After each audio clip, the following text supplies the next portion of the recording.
Իդեպ ուշադրություն դարձրեք, որ Դաշնակցության ներկայացուցիչը ամբիոնից հայտարարեց, որ ազգը իրենք են ստեղծել։ Կազմակերպված ազգ։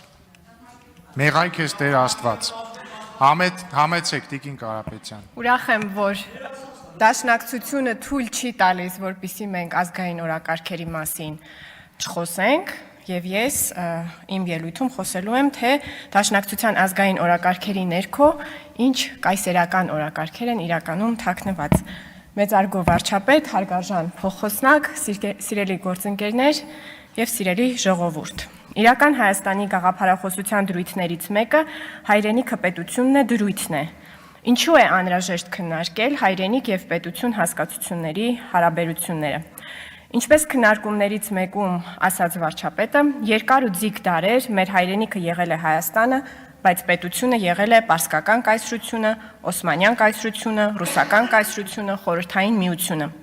Այս պետությունները եղել են կեղեքիչ եւ այս հանգամանքը ձևավորել է, չէր կարող ձևավորած չլիներ, վերաբերմունք ոչ միայն հենց կոնկրետ այս պետությունների նկատմամբ, այլ առհասարակ պետություն երևույթի նկատմամբ։ Փորձենք նկատել, թե սա ինչպես է արտահայտվում։ Վերջերս Շիրակի թեմի առաջնորդ Միքայել arczepiskopos Աջապահյանը մի ծավալուն հարցազրույց է տվել։ Այստեղ իմ նպատակը բնավ arczepiskoposին առանձնացնելը կամ թիրախավորելը չէ, մանավանդ որ նա ոչ մի հոգևոր միտք չի արտաբերել, պարզապես նրա քաղաքական մտքերը մի ընդգծված օրինակն են վեր իմ կողմից մատնանշած խնդրի եւ հետեւաբար ես նրա տեքստը դիտարկում եմ որպես ուսումնասիրության ենթակա հերթական մի նմուշ։ Քանի որ պարոն Աջապահյանը քաղաքականությամբ զբաղվող հոգևորական է, նրա խոսքի մեջ շատ վառ է արտահայտվում հայ քաղաքական մտքի մեծամասամբ հայ առաքելական եկեղեցու քաղաքական մտքի պտուղը լինելու հանգամանքը։ Եվ ինչ է ասում arczepiskoposը մեր պետության եւ իր արտաքին քաղաքականության մասին։ Բնականաբար ըստ նրա Թուրքիայի հետ հարաբերությունները կարող են կարգավորվել միայն ցեղասպանության ճանաչումից հետո, եւ Հայաստանը պետք է հողային պահանջներ ունենա Թուրքիայի նկատմամբ։ Սակայն բոլորիս ուշադրությունը ուզում եմ հրավիրել այլ բանի վրա։ Նա ասում է. ցեղասպանությունը ձեր պատճառով է։ 1000 անգամ ասել եմ։ Մինչև 1890 թվական հայ ժողովուրդը ապրել է իր պատմական տարածքներում։ 1890 թվականին ստեղծվեցին ձեր կուսակցությունները։ Եվ ձեր առաջին լոզունգը եկեղեցուց ազգային կառավարումը խլելն էր, ոչ թե Թուրքից, այլ եկեղեցուց։ Կուսակցությունները չեն ուզում հիմա դա խոստովանել։ Նրանց առաջին գաղափարը եղել է եկեղեցու դեմ։ Եկեղեցուց խլել կալվածքները, որի փր այդ զենքով, այդ գումարով զենք գնեն։ Եկեղեցին էլ ասաց. «Սիրելիներս, խնդրեմ, կառավարեցիք, 30 տարում վարի տվեցիք 4500 տարվա երկիրը»։ Մեջբերման ավարտ։ Երկիրը։ Նույնիսկ մի պահ մտքովս անցավ պաշտպանել հայ հեղափոխական դաշնակցությանը հայ առաքելական եկեղեցու այս անողոք քննադատությունից։ Հետո հիշեցի, որ հայ հեղափոխական դաշնակցությունը հայ առաքելական եկեղեցուց է սովորել իրեն վերապահել հայ ազգի օրակարգը սահմանելու բացառիկ իրավունք։ Եվ շարունակել սա անել նաև այն պայմաններում, երբ մենք ունենք պետություն ու քվեարկության միջոցով պետք է սահմանվի այն, ինչ նախկինում ազգային ջոջերի զանազան խորհուրդներն էին անում։ Եվ բոլոր կուսակցությունները, որոնք մեր անկախությունից ի վեր փորձել են առաջարկել այսպես կոչված ազգային համաձայնության կառավարություններ, ոչ այլ ինչ են, եթե ոչ հայ առաքելական եկեղեցու ծնած քաղաքական մտքի հետևորդներ եւ նրա տխուր մրցակիցներ։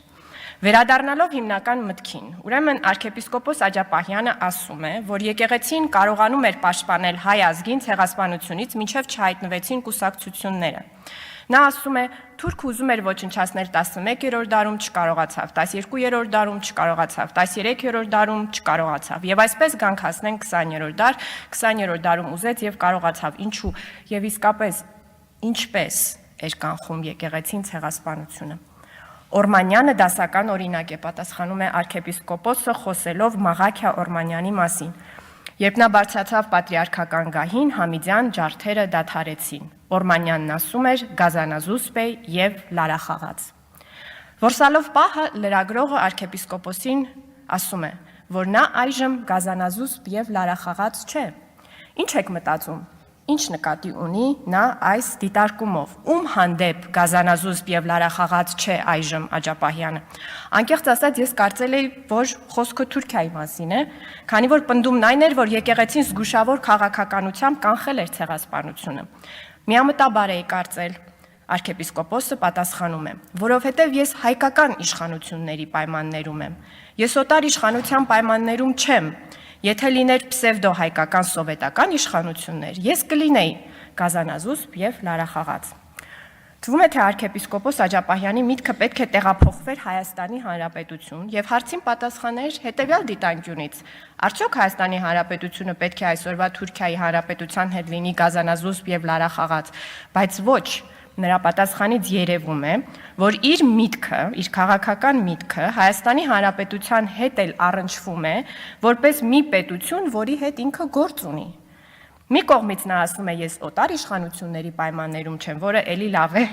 բայց մյուս կողմից հարցին նայում է որպես հարաբերություն իր, որպես դարեր շարունակվող սուբյեկտի, եւ մյուս կողմից Հայաստանի Հանրապետության որպես հերթական պետության միջև։ Սա մեծագույն խնդիր է։ Մեր եկեղեցու ծնած, սնած եւ բազում կուսակցությունների կողմից որդեգրված քաղաքական միտքը այն է, որ Հայաստանի Հանրապետությունը հերթական պետությունն է, որի հետ նրանք գործ ունեն։ Եվ հետեւաբար Հայաստանի Հանրապետությունը ինչ իրավունք ունի լինել գազանազուսպ եւ լարախաղաց։ Հայաստանի Հանրապետությունը պետք է Թուրքիայից պահանջի ցեղասպանության ճանաչում եւ հողերի վերադարձ։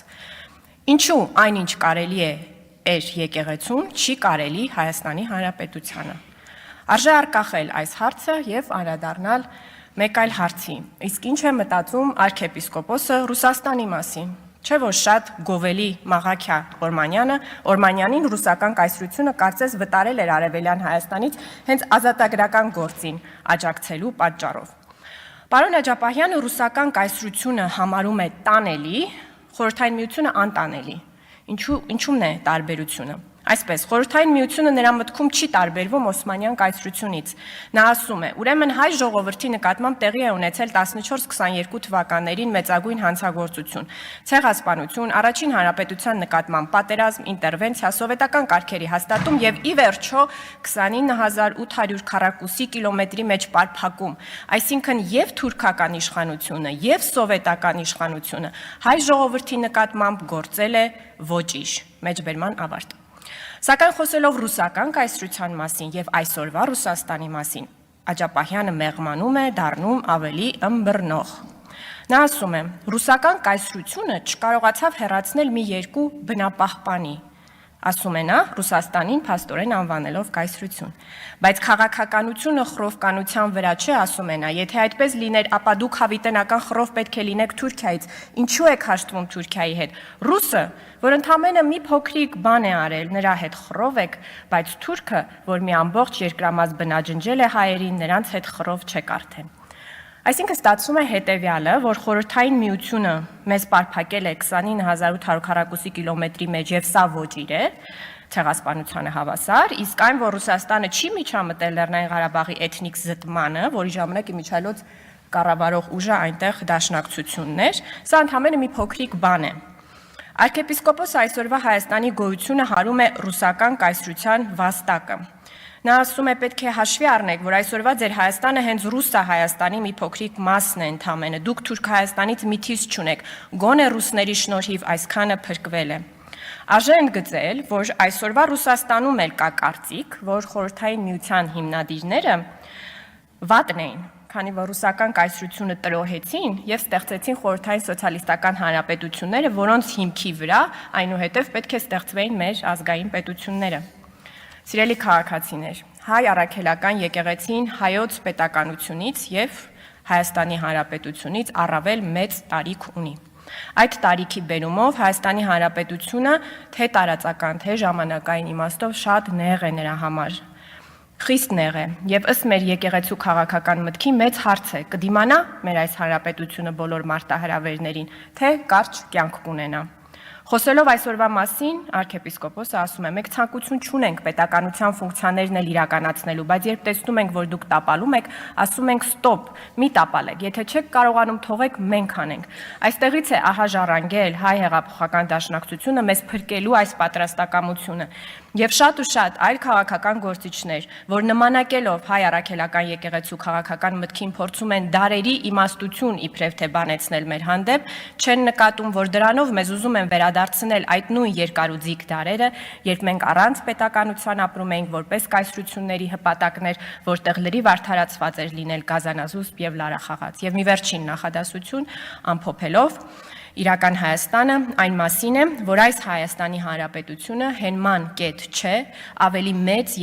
երկրի մասին երազելու համար։ Այս Հայաստանի Հանրապետությունը մեր իրականություն դարձած դարերի իղձն ու երազանքն է, մեր վերջնական հանգրվանն է։ Շնորհակալ եմ։ Չմոռանաք հավանել տեսանյութը եւ բաժանորդագրվել Civic AM-ի YouTube-յան էջին։